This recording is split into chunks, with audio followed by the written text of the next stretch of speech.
sesudah peristiwa sesudah peristiwa kemuliaan Yesus di atas gunung. Nah, dari sini kita bisa menangkap ya, tampaknya Lukas ingin mengingatkan pembaca, ya, ingin mengingatkan kita gitu, bahwa kemuliaan Yesus tidak dapat dilepas dari penderitaannya. Kemuliaan Yesus harus dicapai melalui jalan penderitaan, jalan salib. Demikian pula halnya dengan para pengikut Yesus tentunya. Ya, kita juga harus berbagi nasib atau mengikuti jalan yang sama yang ditempuh oleh Yesus sendiri. Lalu kemudian gambaran sekilas tentang kemuliaan yang akan dialami Yesus di Yerusalem. Ya.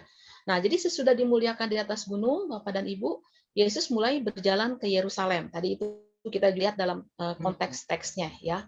Nah, perjalanan panjang ke Yerusalem ini bukan hanya sekedar ke Yerusalem kalau dalam Injil Lukas sebenarnya, Bapak dan Ibu, tetapi ini merupakan perjalanan panjang yang sekaligus juga menuju kemuliaan Yesus di surga. Ya, jadi bukan hanya sekedar berhenti di Yerusalem, tetapi terus masih dilanjutkan sampai peristiwa kenaikan Yesus ke surga. Nah, kalau Bapak Ibu perhatikan, Injil Lukas itu adalah satu-satunya penulis Injil yang menceritakan tentang kenaikan Yesus ke surga, ya, secara eksplisit, ya. Peristiwa itu betul-betul dituliskan oleh di Injil Lukas, gitu ya, Lukas 24 ayat 50 sampai 53. Nah, Yesus diangkat naik oleh Allah dalam peristiwa Yesus naik ke surga, ya. Berarti Yesus diangkat naik oleh Allah untuk menjadi raja di surga. Dan ia akan datang kembali sebagai raja. Jadi penekanan Yesus sebagai raja itu juga salah satu hal yang penting dalam Injil Lukas, Bapak dan Ibu. Itu di Lukas 19 ayat 11 sampai 27. Ya. Yesus dimuliakan Allah untuk menjadi Tuhan dan sekaligus Kristus. Itu kita bisa lihat Kisah Rasul 2 ayat 36. Ya. Nah, namun kemuliaan yang ada ini, ya, yang kemudian diberikan kepada Yesus, ya, tidak terjadi begitu saja karena memang harus dicapai melalui suatu perjalanan yang panjang yang di dalamnya memang harus dilalui dengan penderitaan yang luar biasa, ya. Lukas 9 ayat 22 ayat 44 dan juga Lukas 18 ayat 31 sampai 33. Boleh dibilang Bapak dan Ibu tidak ada kemuliaan tanpa salib. Nah, ini jadi catatan tersendiri nih untuk kita bisa memahami seluruh peristiwa kemuliaan Yesus di atas gunung ini. Nah, sebelum kemuliaan surgawi itu dialami Yesus, jadi sebelum benar-benar Yesus itu naik ke surga, ya, dalam arti kata diangkat sebagai raja, ya, itu kan kemuliaan secara penuh, ya, secara definitif gitu. Nah, peristiwa kemuliaan yang di atas gunung ini seolah-olah memberi kesempatan kepada Yesus untuk mencicipi, ya, dalam tanda petik gitu ya, kemuliaan surgawi yang kelak nanti juga akan dialami oleh Yesus pada saat Yesus naik ke surga. Nah, di dalam peristiwa kemuliaan Yesus di atas gunung ini juga, Bapak dan Ibu, kita melihat juga penekanan dari penulis Lukas tentang berdoa, ya. Dulu juga waktu saya memimpin PA yang di bagian lain dari Lukas, ya, dan pengantar, nah, sempat juga saya sampaikan bahwa salah satu poin penting dari Injil Lukas ini, Lukas sangat menekankan tentang pentingnya doa yang mungkin agak sedikit berbeda, ya, dengan Injil Matius dan Injil Markus. Nah, jadi kita lihat di sini bahwa dalam berbagai peristiwa penting yang dialami Yesus itu sebenarnya terjadi atau diawali dengan Yesus berdoa, Bapak dan Ibu. Misalnya ketika Roh Kudus turun ke atas Yesus, ya, ia sedang berdoa. Itu Bapak Ibu bisa baca di Lukas 3 ayat 21 sampai 22. Oleh karena itu, Yesus pun dapat berkata, Roh Tuhan ada padaku, oleh sebab Ia telah mengurapi aku untuk menyampaikan kabar baik. Ya. Lalu kemudian, sebelum memanggil ke-12 muridnya, ini juga satu peristiwa penting, ya, dari karya Yesus. Nah, Yesus juga kita lihat berdoa lebih dahulu, ya, Lukas 6 ayat 12 sampai 13. Lalu kemudian sebelum Yesus mengajukan pertanyaan tentang identitas dirinya terkait siapakah aku ini, ya mungkin Bapak Ibu ingat bahwa ini agak belum terlalu jauh ya dari bahan kita saat ini di Lukas 9 ayat 18. Nah, Yesus juga berdoa lebih dulu. Jadi setelah berdoa baru kemudian Yesus mengajukan pertanyaan terkait identitas dirinya tentang siapakah aku itu. Nah, lalu kemudian sama nih Bapak dan Ibu di bahan kita yang Lukas 9 ayat 29 ini. Ketika Yesus dimuliakan di atas gunung, sebenarnya ia juga sedang berdoa, ya. Jadi kalau tadi di teks yang Pak Jarwo baca bahan kita ya, kalau Bapak Ibu memperhatikan, tujuan Yesus naik ke gunung bukan pertama-tama untuk dimuliakan gitu, ya, tetapi adalah untuk berdoa. Tujuan yang utamanya untuk berdoa. Nah, cuman ketika ia berdoa, kemudian terjadi peristiwa berikutnya, yaitu tadi Yesus dimuliakan di atas gunung. Jadi bagi Lukas sendiri memang doa itu sangat penting sekali. Ya, doa itu memang sangat eh, dianggap sebagai sesuatu yang justru malah mengawali peristiwa-peristiwa penting dalam kehidupan Yesus. Ya. Nah, kalau kita bicara tentang tema kita kali ini tentang transfigurasi Yesus, ya. Nah, pertanyaannya adalah apakah memang teks Lukas bahan kita ini ya, teks Lukas 9 ayat 28 sampai 36 itu memang apakah memang menceritakan tentang transfigurasi Yesus? Ya.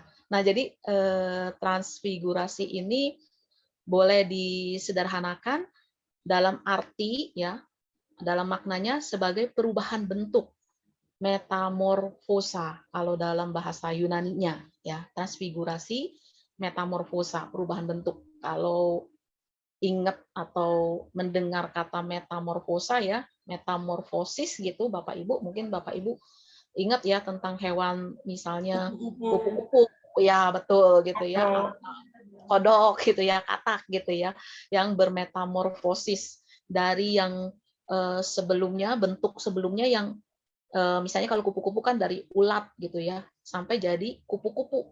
Jadi perubahan bentuk yang sangat berbeda sekali dengan sebelumnya gitu.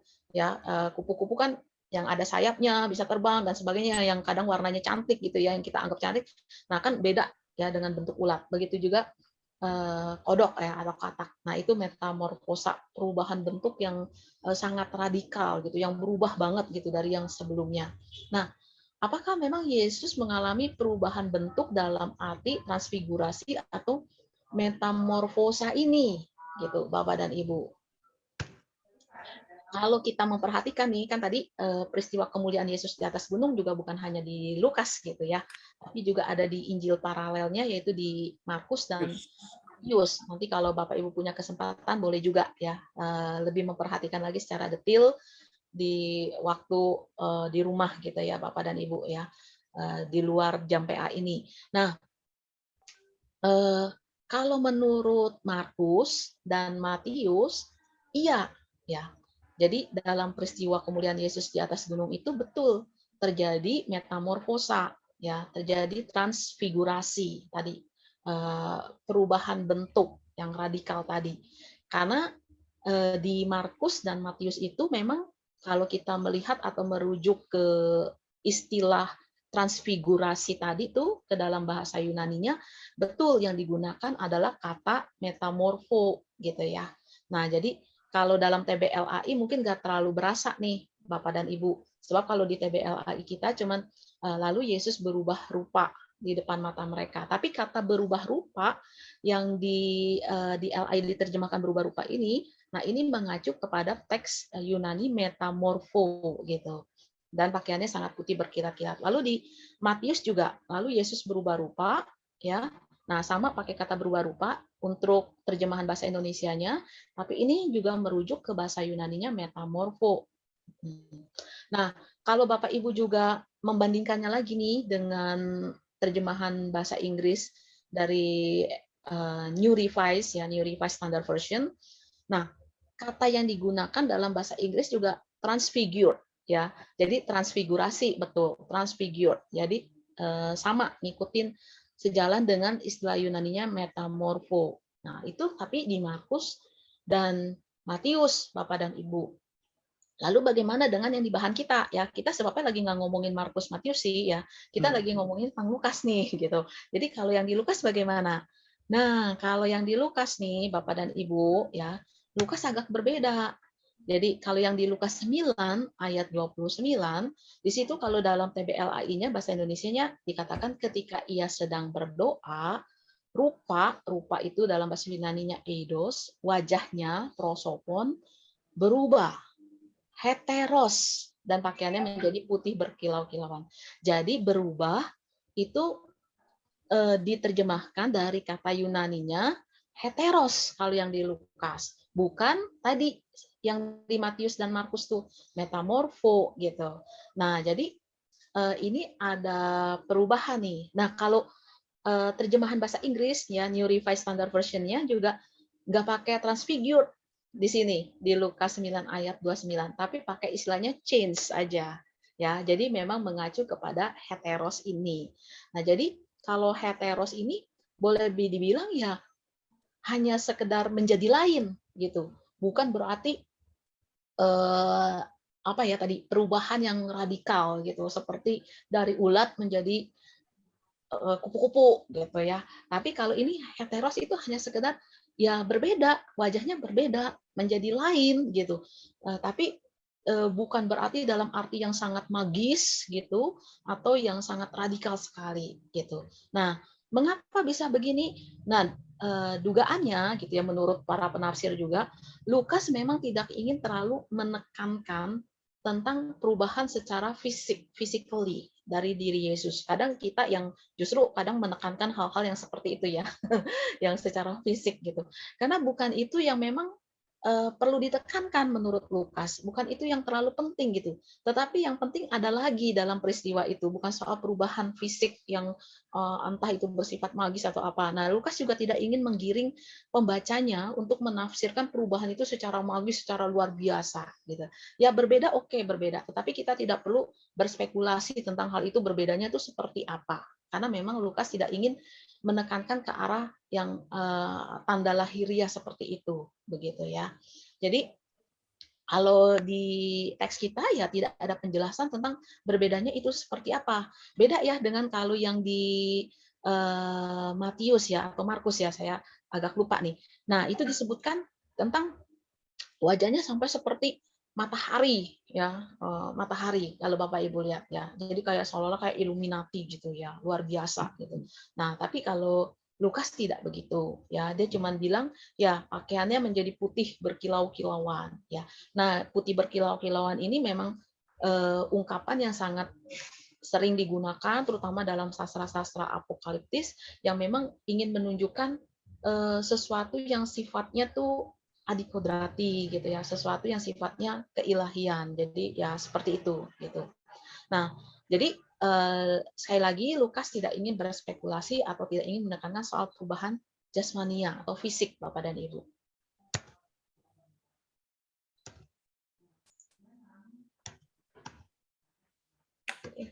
Sorry. Ya, lengkap. Tadi nggak mau jalan, terus kalinya jalan 2 kali. Oke, baik. Nah, berikutnya, lalu juga di bahan kita itu ya, ada disebut-sebut tentang Musa dan Elia. Ya. Nah, Musa dan Elia ini memang 2 tokoh yang sangat penting bagi orang Yahudi ya, Bapak dan Ibu pada waktu itu. Kalau Musa kita lihat Musa adalah tokoh Israel yang penting. Di Injil Lukas pun dan Kisah Para Rasul, Musa sering dirujuk sebagai tokoh yang memberikan hukum Taurat kepada bangsa Israel, bangsa Yahudi ya. Lukas 2 ayat 22, lalu juga Lukas 5 ayat 14 di situ disebutkan. Nah, jadi bahkan Musa diyakini oleh orang Yahudi ya, khususnya oleh penulis Lukas gitu dalam Kisah 3 ayat 22, 37, Musa diyakini sudah menubuatkan tentang Nabi Yesus itu sendiri. Nah, lalu kemudian juga di samping Lukas memang menampilkan tokoh Musa, nah di sini juga Lukas ingin menekankan bahwa iman Kristen kita ini ya sebenarnya juga kelanjutan dari iman Yahudi, iman Israel. Jadi bukan seolah-olah kita ada begitu saja gitu ya. Tetapi ini loh dari Musa sang pemberi hukum Taurat terus sampai yang sudah menubuatkan tentang Nabi Yesus, terus berlanjut karya Allah dan sebagainya sampai nanti ke zaman gereja gitu. Nah, jadi iman kita ini merupakan bagian dari perjanjian lama ya, terus kemudian ke zaman Yesus ya. Nah, nanti terus dilanjutkan oleh zaman gereja sampai zaman kita saat ini ya. Jadi ada satu keterkaitan yang lebih menyeluruh sifatnya. Nah, ini juga yang ingin ditonjolkan oleh Lukas dengan menampilkan tokoh Musa ya, tokoh Israel yang penting dalam peristiwa kemuliaan Yesus di atas gunung itu. Lalu selain Musa juga ada Elia ya, Bapak dan Ibu. Nah, Elia ini juga adalah nabi yang penting ya, nabi yang dihormati atau boleh dibilang nabi besar di kalangan bangsa Israel pada waktu itu. Nah, jadi Lukas juga ingin mengungkapkan dengan memunculkan juga sosok Elia di sini ya di samping Musa ya. Jadi kepercayaan populer umat Yahudi bahwa di zaman akhir Nabi Elia akan tampil sebelum akhir zaman.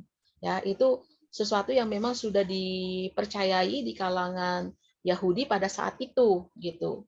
Nah, bahkan jadi ketika Yohanes Pembaptis tampil pun gitu ya di awal-awal Injil Lukas tuh, maka seolah-olah ada yang mengira dia tuh sama seperti Elia ya, berkarya dalam roh dan kuasa Elia. Namun kemudian kita lihat ya, ketika Yohanes Pembaptis dibandingkan dengan Yesus di dalam Injil Lukas, nah kemudian Lukas tidak ingin menonjolkan Yohanes Pembaptisnya, tapi lebih kepada Yesus. Karena dalam Injil Lukas, Yesus juga digambarkan seperti Elia ya. Lukas 4 ayat 25 sampai 26, Lukas 9 ayat 8 dan 19.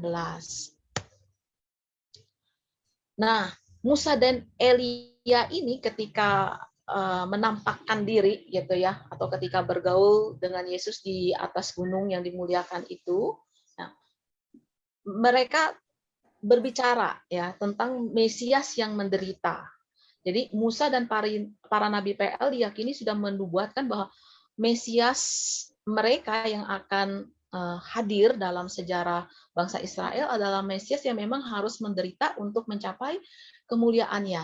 Nah, jadi konsep Mesias yang di sini itu sangat berbeda dengan konsep Mesias yang diyakini di kalangan orang Yahudi pada saat itu, yaitu Mesias yang harus berjaya gitu ya.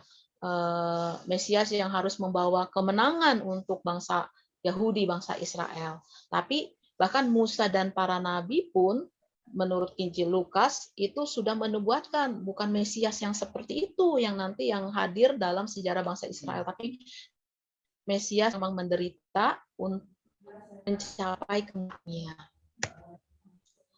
Lalu juga di samping terkait dengan kemesiasan Yesus ya yang dimaknai secara baru tadi, nah juga ada topik yang diangkat ya, yaitu tentang tujuan kepergian Yesus ke Yerusalem. Jadi seolah-olah kan Musa dan Elia itu ya bercakap-cakap dengan Yesus terkait dengan tujuan kepergian Yesus ke Yerusalem. Nah, Musa dan Elia yang ditampakkan di atas gunung ini juga memang tampil dalam kemuliaan juga Bapak dan Ibu ya, dengan istilahnya juga yang dirujuk dari bahasa Yunani doxa, kemuliaan ya, sama seperti Yesus ya yang dimuliakan. Nah, Musa dan Elia sebagai perwakilan representasi kita gitu ya, tetapi yang juga merupakan utusan sorgawi, nah tampil juga dalam kemuliaannya. Lalu kemudian mereka berbicara tentang tujuan kepergian Yesus yang akan digenapi di Yerusalem. Nah, kalau penerjemah LAI atau BIS ya, bahasa Indonesia sehari-hari itu hanya menekankan tentang penderitaan Yesus aja sampai dengan kematiannya. Ya, terutama kalau kita ingat tentang besok bahan berikutnya nih kayaknya ya dari Patibulum ini di teks berikutnya yang Yerusalem Yerusalem ya, Yesus menangisi Yerusalem ya. Yerusalem memang kota pembunuhan para nabi termasuk Nabi Yesus. Nah, kalau di LAI di sini seolah-olah yang ditekankan hanya dari sisi penderitaan Yesus, kematian. Nah, namun kalau kita lihat konteks pertemuan Yesus dengan Musa dan Elia itu juga berbicara tentang kemuliaan ya. maka terbuka kemungkinan untuk mengaitkan penderitaan Yesus itu dengan kemuliaannya kelak. Jadi sama seperti Musa dan Elia juga ya, yang direpresentasikan dalam diri Musa dan Elia sepanjang hidup kedua tokoh besar ini, mereka juga mengalami berbagai macam penderitaan yang luar biasa dalam menjalankan kehendak Allah ya, dan juga dalam membimbing umat Israel. Nah, mereka mengalami kehidupan yang susah ya, penuh dengan penderitaan.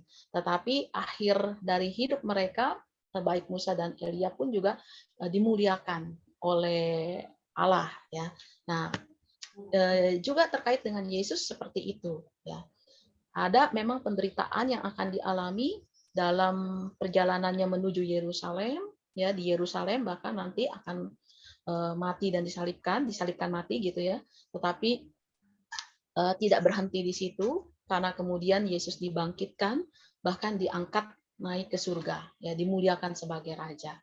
Jadi tujuan kepergian Yesus ke Yerusalem bukan sekedar untuk menderita, Bapak dan Ibu. Nah, ya tadi kalau cuma sekedar kita menekankan sisi penderitaannya, hanya berhenti nih, sekedar untuk menderita, tetapi juga lebih lagi untuk dimuliakan, karena dari situ masih berlanjut, ya, yaitu Yesus naik ke surga. Nah, lalu kemudian ketika terjadi hal-hal seperti itu, ya kita tahu kan ya, di gunung itu juga ada murid Yesus yang lain, ya ada ketiga murid Yesus. Nah, salah satunya Petrus ya, di Lukas 9 ayat 33, dan ketika kedua orang itu hendak meninggalkan Yesus, Petrus berkata kepadanya, "Guru, betapa bahagianya kami berada di tempat ini. Baiklah, kami dirikan sekarang 3 kemah, satu untuk engkau, satu untuk Musa, dan satu untuk Elia." Tetapi Petrus tidak tahu apa yang dikatakannya itu. Nah, Bapak dan Ibu, Petrus dan kedua temannya ini sebenarnya bukan menjadi saksi awal ketika Musa dan Elia menampakkan diri, ataupun ketika Yesus menjadi lain gitu ya rupanya. Ya. Nah, Petrus kan tidur pada saat itu. Nah, Petrus melihatnya jadi setelah peristiwa Elia dan Musa sudah datang dan Yesus juga sudah berubah, dan akibat dari peristiwa itu yang kemudian pada saat itu Petrus bangun dan baru lihat gitu ya. Nah, jadi menyaksikan kemuliaan Yesus dan juga penampakan Musa dan Elia. Jadi masih sempat lihat ya, tapi bukan dari awal ya, karena pada saat itu ya awalnya Petrus sama kedua temannya tidur. Nah, lalu kemudian Petrus berkata kepada Yesus bahwa mereka ingin mendirikan 3 kemah untuk Yesus, Musa, dan Elia. Nah, terhadap perkataan Petrus ini, kalau kita lihat di Lukas, Yesus tidak memberi komentar apapun, ya. Bahkan yang memberikan komentar itu si pencerita, atau dalam arti tertentu si penulis Lukas, ya, naratornya Lukas. Dengan di ayat 33 itu di situ dikatakan Petrus tidak tahu apa yang dikatakannya itu, gitu. Nah, tampaknya memang Lukas perlu menekankan soal ini ya, atau memberikan komentarnya. Petrus tidak tahu apa yang dikatakannya itu ya, karena seringkali ini juga kalau kita mungkin pernah dengar ya Bapak dan Ibu di khotbah-khotbah atau dalam tafsiran tertentu ya, ini kadang suka ditafsirkan terlalu jauh sekali gitu ya, tentang oh ya kemah itu apa gitu ya, lalu kenapa Petrus ingin mendirikan kemah supaya tetap merasakan kemuliaan itu dan sebagainya. Ya, ada banyak tafsiran lah yang terlalu jauh. Tetapi Lukas justru tidak ingin mengajak kita membaca berspekulasi terlalu jauh tentang omongan Petrus gitu ya. Karena ini memang bukan hal yang ingin ditekankan ya, nggak penting gitu. Jadi biasanya kalau di Injil ya, Bapak dan Ibu, kalau yang hal-hal yang kurang penting atau yang tidak terlalu ingin ditekankan sebagai bagian dari pesan atau teologi dari si penulis Injil itu, biasanya itu akan diberi catatan khusus ya, atau bahkan tidak terlalu dieksplor lebih lanjut gitu ya. Jadi catatannya adalah Petrus tidak tahu apa yang dikatakannya itu. Jadi ya sudah, kalau Petrus saja tidak tahu apa yang dikatakannya itu, apalagi kita. Jadi kita nggak terlalu perlu berspekulasi gitu ya tentang hal itu. Nah, yang lebih penting adalah ini justru ya. Kemudian dari apa yang disampaikan oleh Petrus itu, kemudian kan jadi peristiwa berikutnya ya. Ada awan yang turun ya, menaungi mereka ya. Nah, awan ini kalau kita lihat ya, dalam bentuk bahasa Yunaninya, lalu kemudian bentuknya itu adalah bentuk tunggal gitu ya. Nah, jadi lebih merujuk kepada peristiwa teofani, penampakan yang ilahi, penampakan Allah gitu. Kalau kita ingat misalnya waktu di Perjanjian Lama itu ketika orang Israel mendirikan kemah gitu ya. Nah, itu awan turun ke atas kemah tersebut ya, tanda Allah Tuhan itu sudah hadir di antara mereka. Jadi awan itu memang sebagai simbol representasi teofani, penampakan yang ilahi. Jadi ada sesuatu nih yang terjadi nih kalau Allah sudah hadir ya, menampakkan diri. Nah, ketika awan itu menaungi mereka, lalu kemudian ada suara, inilah anakku yang kupilih, dengarkanlah dia. Ya, Lukas 9 ayat 35.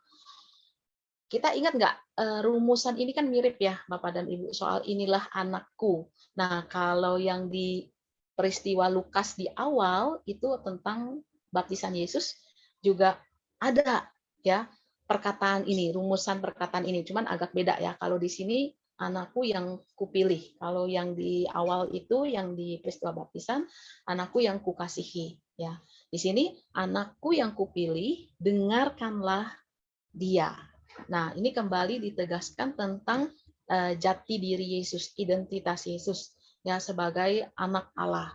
Nah, kalau kita juga lihat Bapak dan Ibu, daftar keturunan ya yang dirincikan oleh Lukas di awal Injilnya itu agak berbeda ya dengan Matius. Kalau Matius hanya sampai ke anak Abraham, keturunannya ditarik ke atasnya sampai ke Abraham.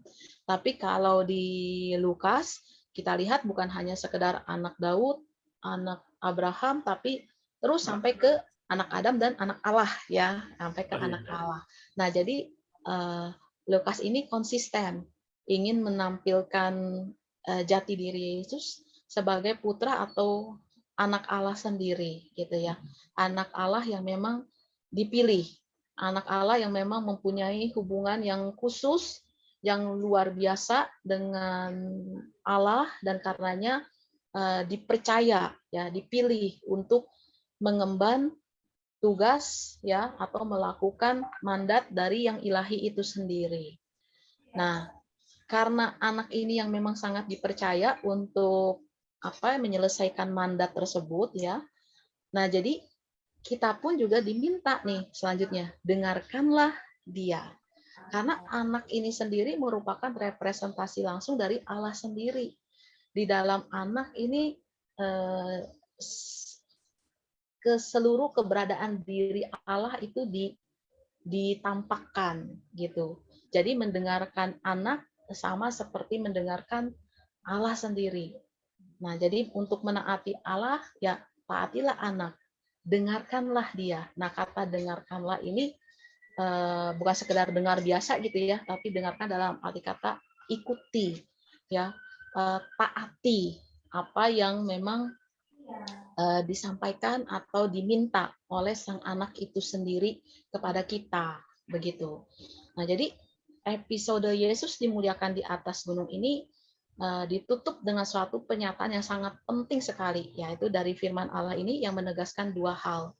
Bahwa pertama, penegasan Allah bahwa Yesus adalah anak yang dipilihnya, ya dipilih Allah tadi bisa berarti diutus untuk melaksanakan kehendak Allah, termasuk itu kehendak untuk melakukan penyelamatan ya, penyelamatan terhadap dunia, terhadap orang-orang yang berdosa lewat jalan penderitaan dan jalan salib serta kematian.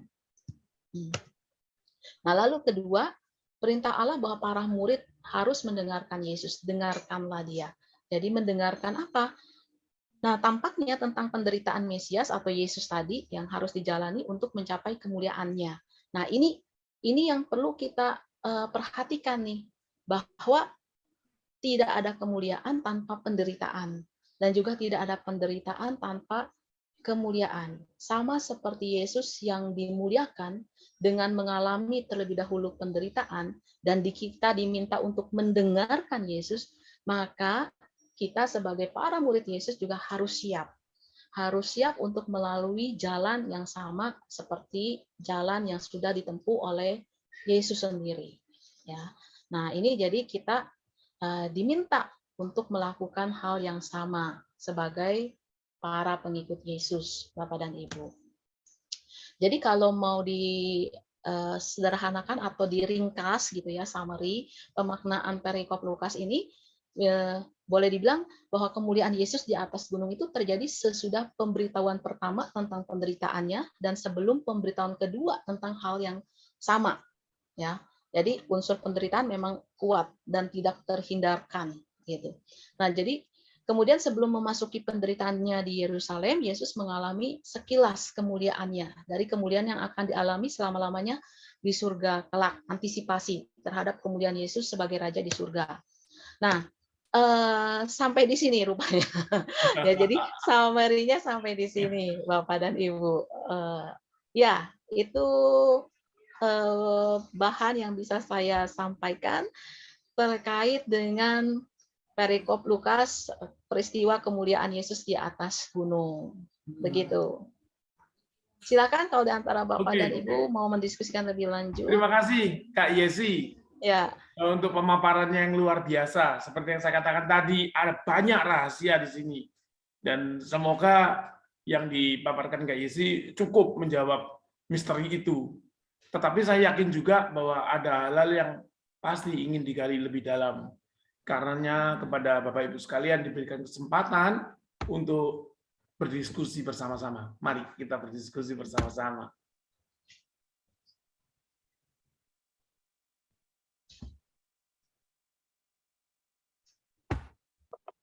Kok nggak bisa? Oh.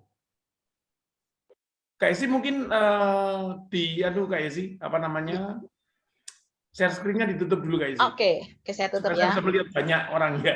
Ya. Oke, terima kasih.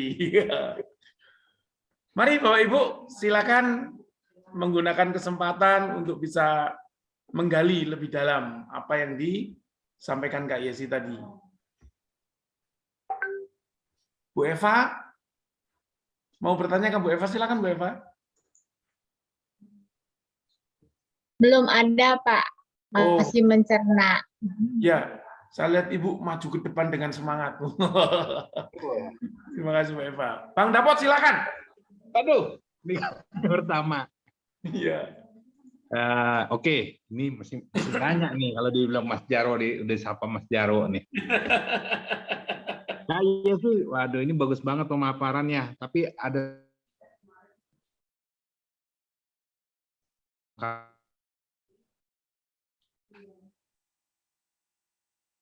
ini adalah kemuliaan harus dicapai melalui penderitaan. Dan kelihatan ini juga mungkin yang nantinya menguatkan para murid Yesus ya pada saat mereka menjalankan tugasnya untuk mengabarkan Injil dan memang dilalui dengan penderitaan yang luar biasa. Nah, sekarang pertanyaan buat kita Kak Yesi. Penderitaan seperti apa yang mungkin yang kita boleh kita boleh pahami, boleh imani yang mungkin bisa terjadi, ya? Karena penderitaan yang dialami murid-murid Yesus pada saat itu sangat luar biasa sampai mempertaruhkan nyawa. Waduh, kalau sampai begitu kan, tidak ada kemuliaan tanpa penderitaan. Kira-kira yang saya tangkap gitu Kak Yesi, benar nggak Kak Yesi? Iya. Silakan Kak Yesi. Terima kasih ya Bang Dapot ya. Ya betul sekali. Jadi antara penderitaan dan kemuliaan ini saling terkait begitu. Jadi ketika ibaratnya penderitaan ini sendiri kan sudah dinubuatkan bahkan. Makanya tadi ya, bahkan dari sejak zaman para nabi, Musa sudah seolah-olah menubuatkan tentang Mesias yang menderita. Nah, ini yang diyakini juga ya dalam Injil Lukas gitu. Tetapi penderitaan ini tidak berakhir ibaratnya seperti dalam pahlawan yang kalah perang gitu ya, tragis gitu, begitu saja gitu. Justru penderitaan ini malah mengantarkan satu fase yang lain yang justru membawa kepada kemuliaan Yesus itu sebagai raja. Jadi ini ya ibaratnya satu paket gitu, satu paket yang memang harus dilalui gitu oleh sang anak, oleh Putra Allah. Dan begitupun juga kita para pengikut Yesus. Maka konteksnya kalau tadi kita memperhatikan ya Bang Dapet, sebelum peristiwa ini, peristiwa kemuliaan Yesus di atas gunung, kan ada makanya peristiwa pemberitahuan tentang penderitaan, ya. Bahkan pemberitahuan tentang penderitaan itu sampai 2 kali. Nanti sesudah peristiwa ini diberitahukan lagi kalau di Injil Lukas ya. Lalu kemudian sebelumnya lagi ada juga tentang Yesus memberitahukan tentang kalau istilahnya itu syarat-syarat mengikut Dia, ya. Syarat-syarat menjadi murid itu harus seperti apa sih, ya. Bahkan tuntutannya jadi sangat radikal sekali gitu. Ketika seorang murid itu harus sungguh-sungguh hanya fokus mengarahkan diri kepada Allah, ya, kepada kerajaan Allah itu sendiri, dan tidak boleh ada yang lebih penting bahkan diri kita sendiri itu dibanding dengan kerajaan Allah. Nah, ini kan suatu permintaan yang radikal. Dan ketika kita memang berfokus pada kerajaan Allah, ya, dibandingkan dengan diri kita sendiri, pastinya ya mungkin akan ada banyak hal yang membawa kita ya sedikit banyak dalam rasa tidak aman, tidak nyaman, ya penderitaan itu sendiri. Nah, penderitaan ini kan biasanya ditakuti, ya, ditakuti oleh kita sebagai manusia. Tetapi dengan peristiwa ini dan antisipasi tentang kemuliaan yang sudah akan dialami oleh Yesus nantinya, gitu ya, setelah kematian dan kebangkitannya, maka tadi seperti Bang Dapat juga sempat mention tuh ya, kita juga diteguhkan gitu. Untuk kita juga bisa menghadapi mungkin berbagai macam penderitaan kita terkait dengan tadi ketika kita mau mengarahkan diri kita pada kerajaan Allah. Begitu, pada kehendak Tuhan. Sih, saya mau bantu Bang Dapat dengan pertanyaan. Ya. Bang Dapat, apakah Bang Dapat bersukacita dan bersyukur menjadi orang Kristen? Bersukacita dan bersyukur, ya. Nah, itu sukacita dan syukur Bang Dapat. Apakah karena kekristenan Bang Dapat pernah ditolak oleh apapun, oleh siapapun, oleh lingkungan atau alasan apapun? Pernah? Seringkali. Apakah karena kau Kristen kok kehilangan bisnis? Seringkali. Ya, itu penderitaannya kan, yang belum seberapa itu loh Bang Dapat. Ya. Nah, tetapi saya yakin itu tidak membuat Bang Dapat surut kan. Bang Dapat melihat, oh ini mungkin memikul salib, oh ini yang harus kulalui untuk mencapai kemuliaan. Kemuliaannya entah seperti apa. Apakah di dalam banyak pergumulan, lalu Bang Dapat pada akhirnya menyediakan diri, waktu, tenaga pikiran untuk mau menjadi penatua, yang saya tahu proses berpuluh tahun itu begitu berat kan Bang Dapat kan. Apakah itu? Saya tidak tahu. Tapi kalau banyak penderitaannya setidaknya kayak gitu-gitu tuh Bang Dapat. Ya, salah satunya terus terang memang ya pergumulan yang panjang. Ya.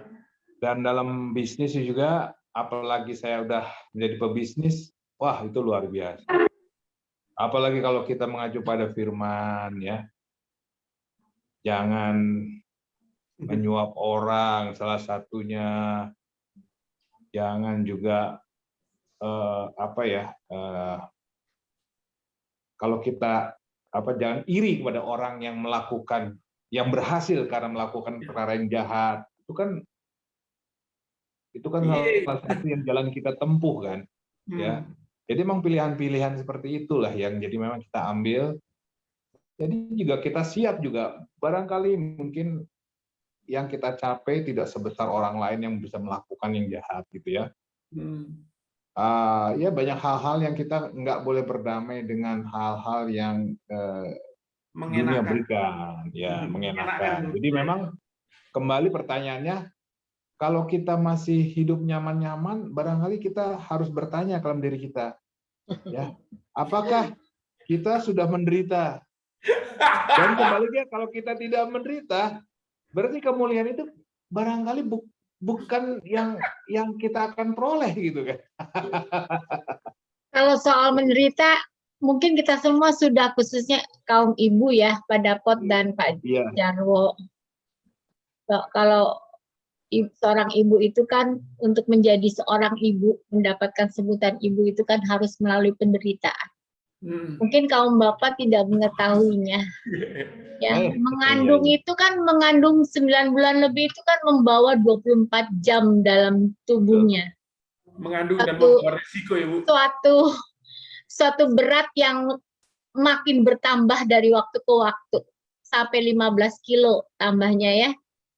Jadi bisa bayangkan kalau Pak Jarwo sama Pak Dapot kemana-mana bawa satu barang seberat 15 kilo ke kamar mandi, turun tangga, naik tangga, segala macamnya, itu penderitaan kan untuk bisa disebut seorang ibu. Lalu melahirkan itu juga berjuang melawan maut. Jadi, tapi setelah melalui semua itu, maka seorang ibu itulah menjadi, mendapatkan kemuliaannya, panggilan mama atau bunda atau apapun dari anaknya, itu adalah kemuliaan yang Tuhan berikan. Terima kasih Bu Eva. Contoh praktis yang menyelesaikan banyak pertanyaan. Terima kasih Bang Dapot. Terima kasih Yesi. Bapak Ibu yang lain silakan. Ya, diskusi. Ya. Bapak Ibu yang lain silakan. Mungkin sedikit dari saya ya. Oh silakan Kak Yesi. Jarwo. Jadi penderitaan yang di sini Bapak dan Ibu, kita harus melihat dalam kerangka penderitaan demi kerajaan Allah, demi melakukan kehendak Tuhan, ya. Jadi demi mengikuti perintah-perintah Yesus itu sendiri. Jadi bukan sembarang penderitaan, begitu. Dan kemuliaan yang dimaksud adalah kemuliaan nanti ketika kita bersama dengan Yesus di surga.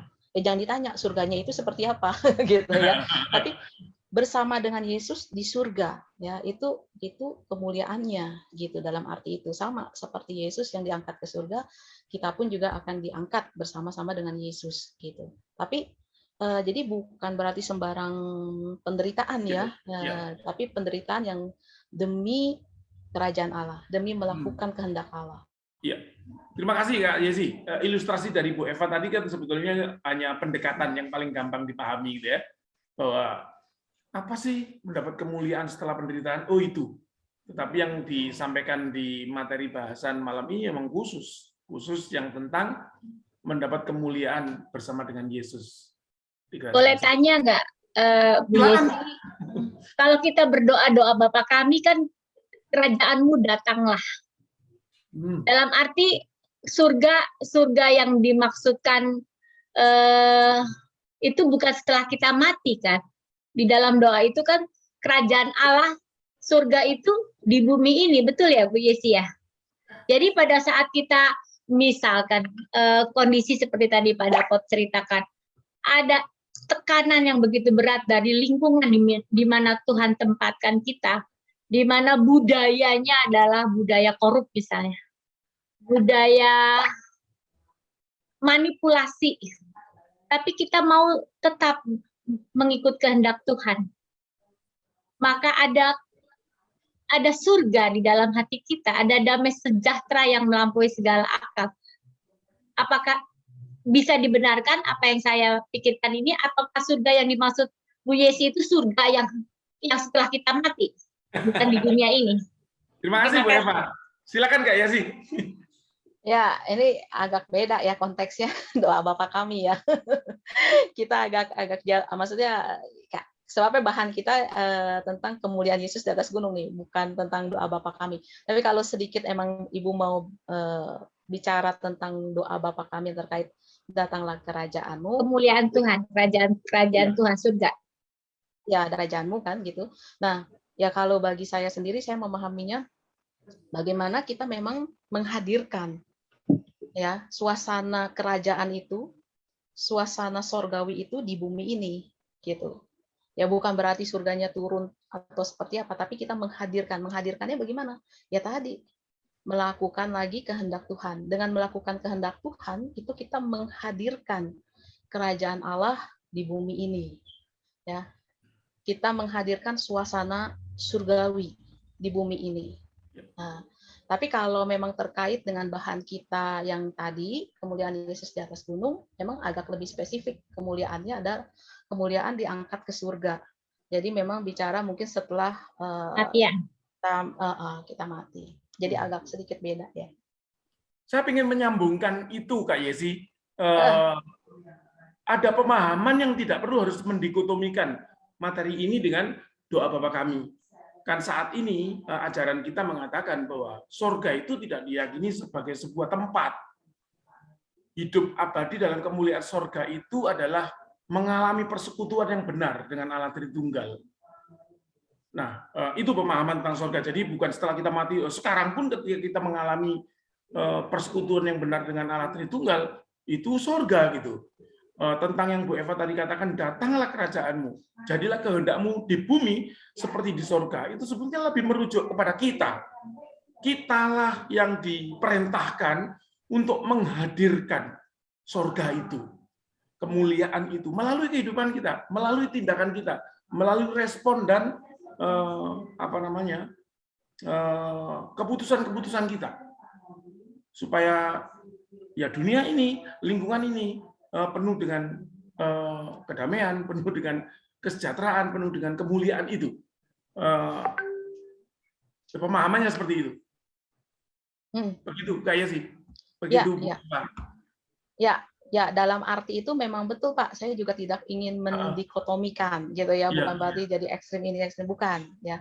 Tapi kalau dalam bicara soal teks, nah teks yang Bapak kami lebih merujuk ke arah yang tadi, memang surga yang ingin kita hadirkan lewat tindakan-tindakan, perbuatan-perbuatan kita, betul Pak gitu. Tapi kalau yang di teks kita lebih bicara tentang yang nanti gitu. Tapi bukan berarti kalau kita dalam keseharian kita secara umum nih dikotomi ya, bahwa yang kita lakukan ini hanya murni hal-hal duniawi, ya udah nanti tunggu surganya nanti afterlife gitu. Enggak gitu juga gitu. Tapi kalau bicara teks ada perbedaan gitu. Terima kasih Kak Isi. Pak Nurdin, ada pertanyaan dari Pak Tom di chat. Saya ingin bacakan dulu ya Pak Nurdin. Setelah itu baru Pak Nurdin. Kak Isi, ada pertanyaan dari Pak Tom. Apa artinya pernyataan Petrus tidak tahu apa yang dikatakannya itu? Silakan Kak Isi. Ya, kalau di Markus memang disebut ya, ada tambahan bahwa Yesus sendiri yang meminta mereka tidak perlu menceritakan apa yang mereka saksikan itu. Tapi kalau di Lukas nggak ada, Yesus hanya diam, ya. Dan dikasih komentar. Nah ini yang tidak ada di komentar di Markus dan Matius, bahwa Petrus tidak tahu apa yang dikatakannya itu. Nah, supaya tidak menimbulkan spekulasi lebih jauh, karena takutnya kalau tidak disampaikan seperti itu oleh si penulis Injil Lukas, ya bisa saja sang pembaca malah menafsirkan macam-macam, lalu lebih menekankan peristiwa Petrus, omongannya dengan mendirikan kemah dan sebagainya. Nah, lalu kehilangan intinya gitu, yang berikutnya tuh, dengarkanlah dia, yang suara sabda ilahi itu sendiri gitu. Nah, jadi bagi Lukas omongan Petrus itu nggak terlalu penting, termasuk soal keinginannya mendirikan kemah dan sebagainya. Ya udah, karena nggak terlalu penting, nggak usah kita juga terlalu pusingin gitu, dan juga nggak usah kita mikirin itu artinya apa ya, spekulasinya bagaimana ya. Ya Petrus aja nggak ngerti apa yang diomonginnya, ya ngapain juga kita susah payah gitu untuk mengertinya gitu. Jadi sederhananya gitu ya. Penulis ini menuliskan kalimat itu tanpa bukannya tanpa sebuah latar belakang ya Kak Yesi. Karena mungkin dia kan membaca Markus dan Lukas juga, yang Yesus akhirnya enggak tugas kita tuh di bawah, bukan di sini gitu. Kita kan pergi ke Yerusalem. Gitu-gitu kan, sehingga dia menyimpulkan Petrus nggak ngerti sebetulnya apa yang mau diomongin gitu ya. Dalam rangka menekan supaya itu tidak lebih difokuskan gitu Kak Yesi ya. Ya, jadi kita nggak usah fokus ke omongannya Petrus, kita fokus yang ke berikutnya. Begitu. Kata-kata itu mengunci ya, mengunci supaya kita. Oke, terima kasih Kak Isi. Pak Nurdin silakan. Terima kasih Pak Jarwo. Ya, Pak Selamat malam Bu Yesi. Ya, malam Pak Nurdin. Ada dua pertanyaan, tapi mungkin saya maaf tadi yang pertama yang saya tanyakan itu apakah karena saya terlambat masuknya. Itu kenapa Elia dan Musa yang dipilih? Begitu banyak yang bisa didatangkan ya oleh Allah ya. Nah, itu pertanyaannya, kenapa harus Musa dan Elia? Apakah ada alasan-alasan tertentu? Tentu Allah punya rencana dan punya ini. Itu satu.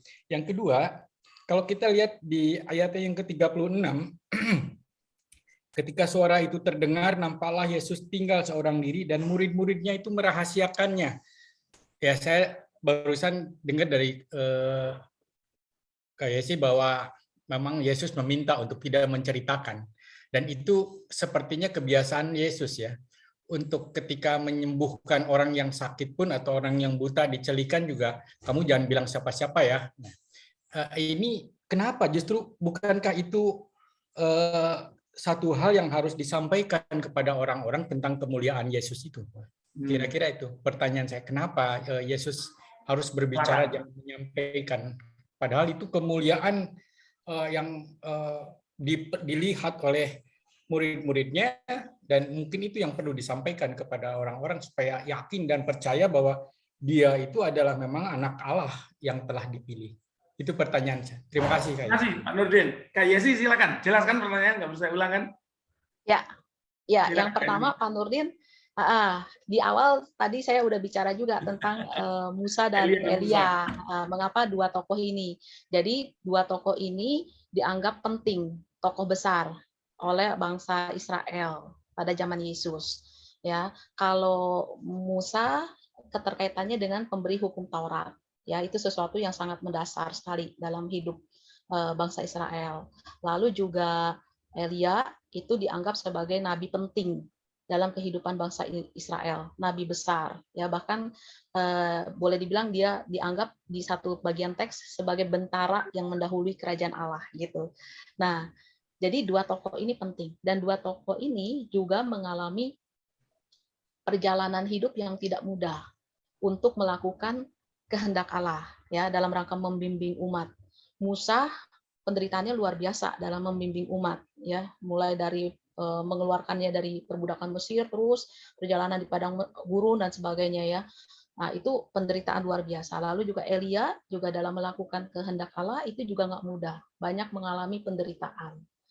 Nah, kedua-duanya ini juga berakhir dengan kemuliaan.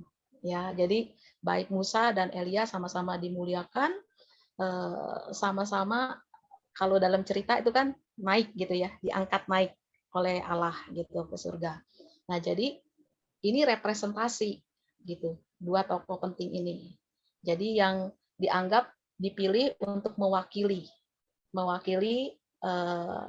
kita gitu, tetapi mereka kan sudah berada dalam keadaan sorgawi. Nah, jadi yang dipilih untuk bercakap-cakap dengan Yesus bukan untuk, nah ini sebenarnya tadi mungkin saya belum sempat menekankan, bukan untuk menghibur Yesus sebenarnya, tapi untuk menjelaskan tujuan perjalanan Yesus ke Yerusalem yang terkait dengan penderitaan dan kemuliaan yang akan dialami oleh Yesus kelak.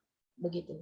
Kadang kita berpikirnya, oh Musa datang, Elia datang untuk ya menguatkan, meneguhkan Yesus, menghibur. Bukan itu sebenarnya. Tapi untuk menjelaskan keterkaitan sabda Allah, rencana Allah bahwa Yesus itu harus menjalani penderitaan demi penyelamatan umat manusia dan kemudian dimuliakan lewat kebangkitan dan naik ke surga. Itu yang pertama, Pak Nurdin. Pertanyaan dari Pak Nurdin.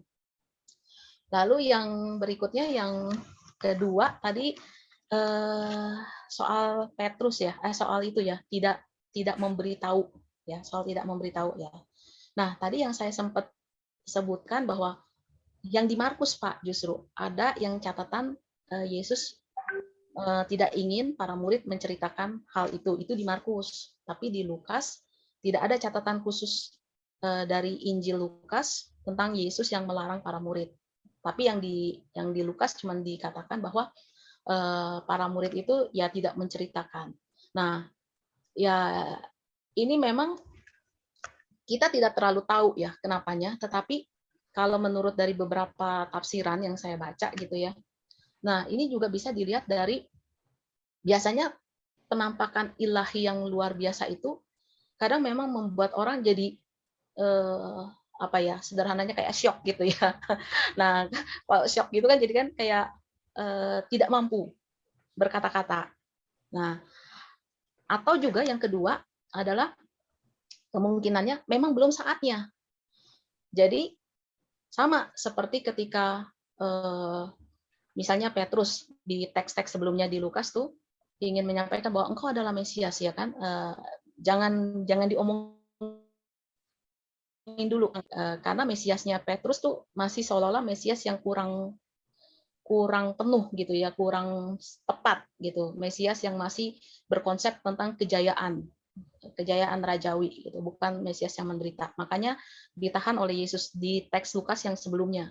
Nah, ini Yesus memang tidak menyampaikan apa-apa, tapi penulis mengatakan bahwa mereka tidak menceritakan ini gitu ya, karena bisa jadi dari sisi penulis dianggap ini belum saatnya, karena saatnya nanti tentang kemuliaan Yesus itu yang definitif pada waktu peristiwa kebangkitan dan kenaikan Yesus ke surga. Jadi ini sebenarnya hanya sekedar ya cicipan kecil, mencicipi sedikit tentang kemuliaan yang akan terjadi kelak. Antisipasi terhadap peristiwa yang sesungguhnya nanti gitu. Soal kebangkitan dan kemuliaan diangkat naik ke surga. Jadi memang belum saatnya untuk diungkapkan. Begitu, Pak. Jadi dalam arti kata ini adalah sebagai satu bentuk jawaban kepada Yesus, kepada murid-murid bahwa Yesus memang diingatkan oleh kedua orang tadi, kedua nabi tadi, Elia sama Musa, tentang perjalanan yang harus ke sana ya, bahwa itu adalah sesuatu rencana Allah. Iya. Kira-kira seperti itu ya. Iya, iya. Terima Karena kasih. memang tadi Pak, tujuan Yesus ke gunung bukan untuk dimuliakan yang pertama-tama, tapi untuk berdoa. Iya. Iya. Didatengin ya. Lagi berdoa terus didatengin. Terima kasih Pak Nurdin, terima kasih Kak Yesi. Kak Yesi, ada pertanyaan dari Arthur di chat yang akan saya bacakan, agak panjang ini. Izin pertanyaan, sorry agak teknis kata dia. Yang pertama, pada Matius dan Markus dituliskan peristiwa ini terjadi 6 hari setelah pemberitahuan pertama tentang penderitaan Yesus.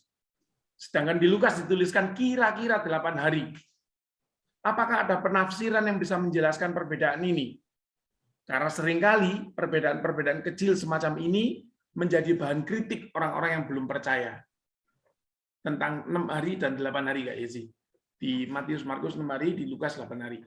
Kira-kira. Nomor 2, pertanyaannya, bagaimana pemahaman Kristen tentang kondisi orang yang telah mati?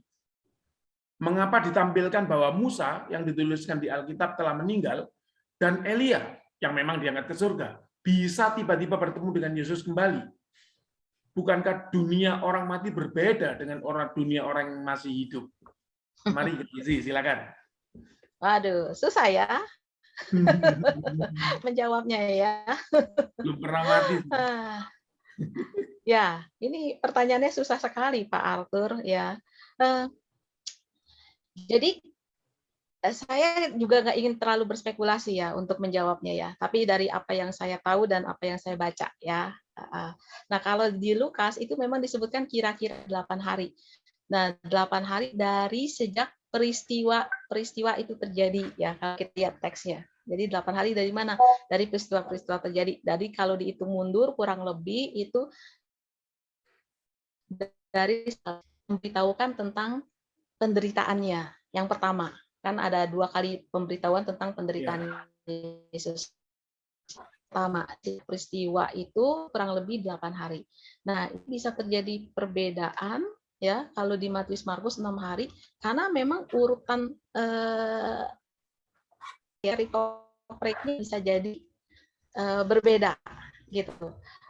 Nah, tentunya memang perbedaan ini memang ya sesuai dengan tujuan dari masing-masing Markus dan Lukas sendiri gitu. Ingin menekannya seperti apa ya. Jadi soal perbedaannya kenapa saya cuma bisa menjawab bahwa karena masing-masing penulis memang mempunyai tujuannya masing-masing, penekanannya masing-masing, itu dan mempunyai kronologi ceritanya masing-masing, ya kayak tadi tuh. Jadi ada yang ada di Matius, ada yang ada di Markus, tapi tidak ada di Lukas. Tapi sebaliknya juga, ya ada yang di Lukas, tetapi tidak ada di Matius ataupun Markus, gitu. Jadi karena kronologi ceritanya berbeda, penekanannya juga berbeda, ya.